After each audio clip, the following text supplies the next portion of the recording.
This clip is brought to you by SaveWithConrad.com.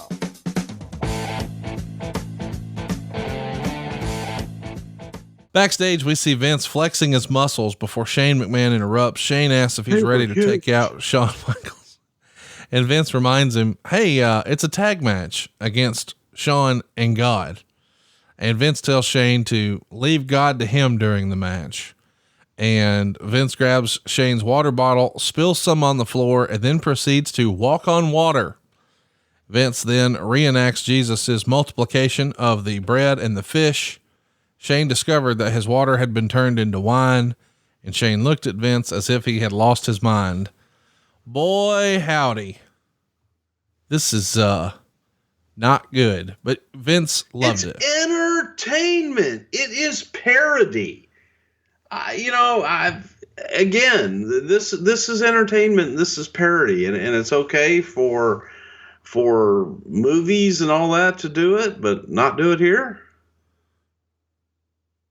I don't know. A lot of people think this was in poor taste and sacrilegious, et cetera, et cetera. Religious people that have lived their entire life under that and that have grown up that way. But I do think that based, in entertainment and parody, that this was entertainment. For those that took it seriously, well then, sorry. Up, we go backstage and we see Maria acknowledge that she made a mistake in the first backstage segment where she said, Chris Masters won. Of course he did not. Carlito won. But then she welcomes Shawn Michaels in, who said he's not about shoving his Christianity down people's throats. He said God is at the pay-per-view just as he always is present.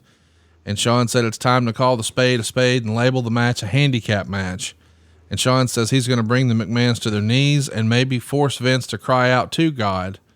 He lets the fans say suck it, and then he leaves.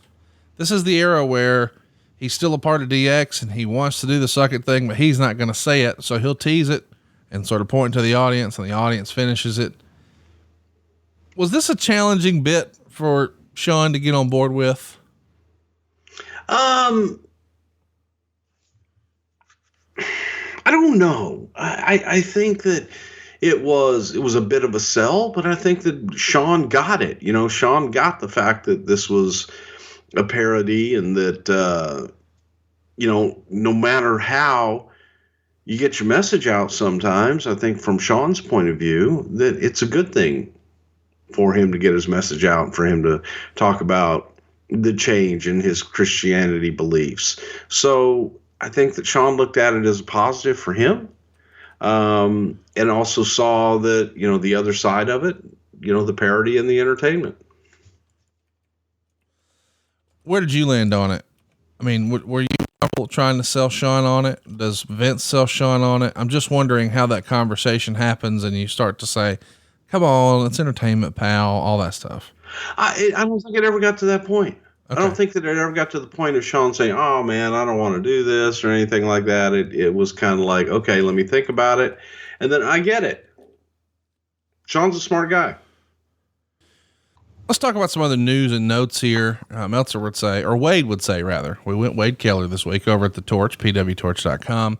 There's no clear timetable on when Shawn Michaels will be drastically cutting back on his schedule. Originally, when he returned full time, it was only supposed to be for a short span, but he enjoyed his return to work so much that he kept accepting more feuds and full-time bookings. Recently, though, he has become disenchanted, said one colleague. What WWE does sometimes is show their hand. Michaels realized that he's just one of their animals being herded around. He may be one of management's or Vince's favorites, but he's still just seen as one of the boys. More specifically, it's written here, Shawn was especially upset when he was told he couldn't fly on Air McMahon, the private jet, anymore, because it was off limits to all talent except Triple H, who's family. But when they needed him for a last-second booking, and he said he couldn't get a commercial flight to get there in time, McMahon offered the private jet. He realized then that he was given the red carpet treatment when it benefited McMahon, but despite his tenure with the company, the red carpet wouldn't be extended to him otherwise. Is this much ado about nothing, or do you remember Shawn becoming a little disenchanted here? I think it's a whole lot of much ado about nothing. I've never heard that, and if it was, and I don't think it was a big thing that people were talking about by any stretch of the imagination. But no, I never heard that. Next up, Candice Michelle walks into Vince McMahon's locker room and she's coughing and said she had a chest cold. And she asked Vince to play God and lay a healing hand on her. After Vince avoided Candice's chest, she reminded she reminds him it's a chest cold.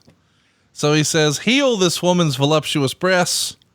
And he threw Candice down on the couch, and Candice had a near orgasm, then felt her own breasts.